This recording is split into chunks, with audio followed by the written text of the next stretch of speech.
और इस वक्त हमारे सहयोगी हमारे साथ जुड़ चुके हैं। सर्वेश दुबे हैं प्रयागराज से, हिमांशु त्रिपाठी आगरा से हमारे साथ मौजूद हैं। सबसे पहले हिमांशु का रुख करेंगे। हिमांशु, आगरा में कई केसेस कोरोना वायरस के सामने आ चुके हैं और अब लॉकडाउन का फैसला लिया गया है। कल रविवार जनता कर्फ्यू का समर्थन पूरे देश में लोगों ने दिया और जनता कर्फ्यू के दौरान अपने घरों में लोग रहे, लेकिन रविवार में अपने घर में रहना आसान होता है। सोमवार वर्किंग डे, आज पहला दिन है, तो ऐसे में लॉकडाउन के दौरान क्या देखने को मिल रहा है?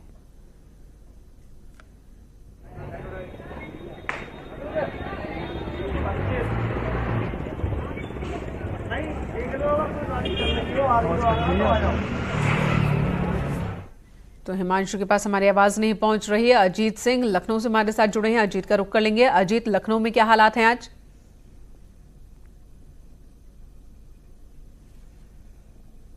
लॉकडाउन की घोषणा के बाद की यूपी के 16 जिले लॉकडाउन कर दिए जाएंगे। लखनऊ पहले से ही बंद किया गया था, उसकी समय सीमा बढ़ाई गई थी, लेकिन उसका असर पूरी तरह से दिख रहा है। और जो 20 बिंदुओं पर एडवाइजरी जारी की गई है, उसमें रोजमर्रा की चीजें यानी चिकित्सीय सेवाएं, स्वास्थ्य सेवाएं, दूध आपको मिलता रहेगा, सब्जियां मिलती रहेंगी, जो राशन के सामान है वो मिलते रहेंगे, लेकिन उसका असर आपको पूरी तरह से दिखाई देगा। इस वक्त हम हजरतगंज चौराहा है, अटल चौक जो सबसे पॉश इलाका है, बगल में यहाँ लोक विधानसभा है, मुख्यमंत्री का दफ्तर है, राजभवन है, ये पूरा का पूरा खाली है। और जो लोग निकल भी रहे हैं वो या तो अस्पताल जा रहे हैं या जरूरी काम से जा रहे हैं। ये बाएं तरफ का हिस्सा ये शक्ति भवन जाता है, बापू भवन जाता है, यहाँ बहुत सारे बड़े दफ्तर हैं। हालांकि सरकारी संस्थानों को बंद कर दिया गया है 25 मार्च तक। सिर्फ वही विभाग खुलेंगे जो आवश्यक चीज़ों से जुड़े हुए हैं, अस्पताल, मेडिकल कॉलेज, चिकित्सा विभाग, गृह विभाग, गोपन विभाग। और हमारे दाहिने तरफ की एक दृश्य दिखाना चाहेंगे, अपने कैमरा पर्सन शरद से कहेंगे, पेट्रोल पंप है यहाँ इनका, पेट्रोल पंप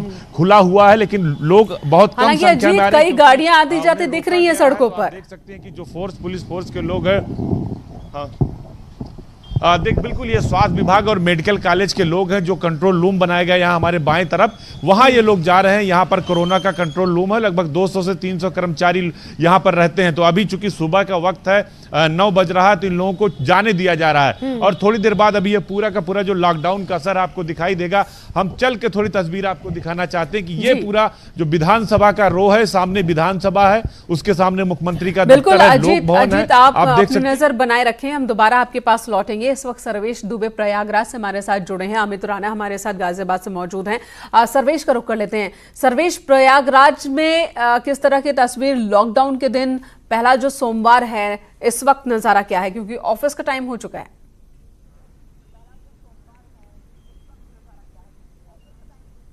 जी, निश्चित तौर पर मेनका, आज लॉकडाउन का पहला दिन है और वर्किंग डे है। जिस तरह से रविवार को पीएम मोदी की अपील पर जनता कर्फ्यू में पूरा प्रयागराज उनके साथ खड़ा नजर आया, सड़क से लेकर संगम तक सन्नाटा पसरा हुआ था। आज थोड़ा से हालात जो है वो दूसरे तरह के हैं, क्योंकि गली मोहल्लों में जो छोटी दुकानें हैं, दूध की दुकानें हैं, राशन दुकानें, वो खुली हैं। लोग अपने रोजमर्रा के सामान जरूर खरीद रहे हैं। लेकिन इस वक्त मैं मौजूद हूँ सुभाष चौराहे पर, ये सुभाष चौक कहा जाता है। यहाँ पर चारों तरफ आप देख सकते हैं कि यहाँ पर बैरिकेडिंग कर दी गई है। इक्का दुक्का जो जरूरत के लोग निकल रहे हैं वो मास्क पहनकर निकल रहे हैं, पूरा एहतियात बरत रहे हैं। लेकिन यहाँ पर पुलिस पहले से मुस्तैद है और लॉकडाउन के लिए लोगों को जागरूक कर रही है कि लोग अपने घरों में रहें और बिना जरूरत के वो घरों के बाहर ना निकलें। जरूरी सेवाओं को छोड़कर लोगों को घरों में रहने की सलाह दी जा रही है। पेट्रोल पंप भी लगभग बंद है, लेकिन जिन्हें जरूरत है वो पेट्रोल लेने भी निकल रहे हैं। बिल्कुल सर्वेश, इंतजाम मुकम्मल किए गए हैं, एहतियातन जो निर्देश हैं वो भी दिए गए हैं, लेकिन पालन करना जनता के ही हाथ में है। हालांकि जो पालन नहीं करेंगे उनके खिलाफ कार्रवाई की भी व्यवस्था है। गाजियाबाद से अमित राणा हमारे साथ मौजूद हैं।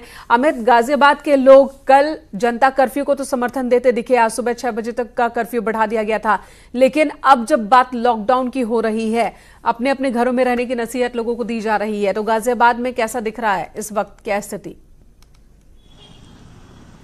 जी बिल्कुल, गाजियाबाद का सूरत हाल मैं आपको दिखाना चाहूंगा। फिलहाल हम खड़े हैं गाजियाबाद के ही जवाहर गेट, जिसे घंटा घर कहा जाता है। ये यहाँ की प्रमुख मार्केट है और जहां तक भी आपकी नजर जाएगी सन्नाटा पसरा हुआ है। तमाम जो दुकानें यहाँ पर हैं वो बंद है। आपको बताना चाहूंगा 3 दिन का जो लॉकडाउन हो उसको लेकर शासन और प्रशासन ने पहले ही एडवाइजरी जारी कर दी थी। देर रात इन्होंने एडवाइजरी जारी की है, जिसमें साफ तौर पर यह बताया गया है कि पैनिक होने की बिल्कुल भी जरूरत नहीं है। जो खाने पीने की चीजें हैं वो लगातार आपको मिलती रहेंगी। वहीं दूसरी ओर दूध आदि का भी मिलता, दूध वगैरह भी आपको मिलता रहेगा। साथ मेडिकल शॉप है वो भी खुली रहेंगी। बिल्कुल अमित, आपकी आवाज डिस्टर्ब है और जरूर जाहिर सी बात है पैनिक होने की जरूरत नहीं है, क्योंकि जरूरत की जितनी भी चीजें हैं वो अवेलेबल है मार्केट में और उनकी कमी नहीं होगी, सरकार बार बार आश्वस्त कर रही है। ऐसे में लॉकडाउन को पूरी तरह से कामयाब बनाने की कोशिश जनता को जरूर ही करनी चाहिए। और एक बार फिर रुख आगरा का करेंगे, हमारे सहयोगी हमारे साथ मौजूद हैं आगरा से। हिमांशु, बताइए आगरा की क्या स्थिति है?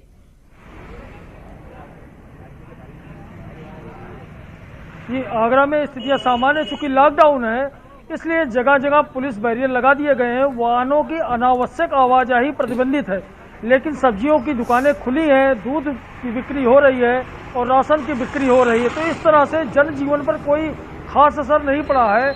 जितने शैक्षणिक संस्थान है सारे बंद रहेंगे। जो एडवाइजरी जारी की गई उसका पूरा पालन हो रहा है। और आप मेरे पीछे देख सकती हैं, हमारे कैमरामैन से कहेंगे वो दिखाएं तस्वीरें कि किस तरह से, देखिए ये सब्जी की दुकानें हैं और जिस तरह से सब्जियों की बिक्री होती थी उसी तरह से हो रही है और दाम में भी कोई ज्यादा फर्क नहीं पड़ा है। क्योंकि कल छुट्टी थी, जनता कर्फ्यू था एक तरह से, तो जनता कर्फ्यू की वजह से लोग जो नहीं खरीद पाए थे सब्जियां, उनकी थोड़ा भीड़ ज्यादा जरूर लगी है सब्जी की दुकानों पर, लेकिन पैनिक नहीं हुए हैं लोग और नगर निगम की गाड़ियां। लेकिन हिमांशु, इन लोगों को समझाइए कि इस तरीके से भी बाहर निकलना बहुत सही नहीं है, इस तरीके से इकट्ठा होना ये भी सही नहीं है। लॉकडाउन का मतलब ये नहीं है कि सरकार जबरदस्ती कोई फैसला सरकार ने लिया है, इम्पोज किया जा रहा है, लेकिन पब्लिक के सपोर्ट से ही ये जो कदम है वो कामयाब हो पाएगा। जो लड़ाई है उसमें हम जीत पाएंगे। वजह कोई भी हो, कोशिश हमारी पहली यही होनी चाहिए कि हम घर से बाहर ना निकले, जितना मुमकिन हो घर के अंदर रहें। और अगर निकलते भी हैं किसी काम के लिए तो उस वक्त का चयन करें जब बाहर लोगों की संख्या कम हो, कहीं पर भी 4-5 लोग इकट्ठा ना हो, कम से कम दूरी 1 मीटर की हो 2 लोगों के बीच। और ये ख्याल हमें ही रखना होगा, आपको ही रखना होगा। धन्यवाद इस वक्त आप सभी हमारे सहयोगियों का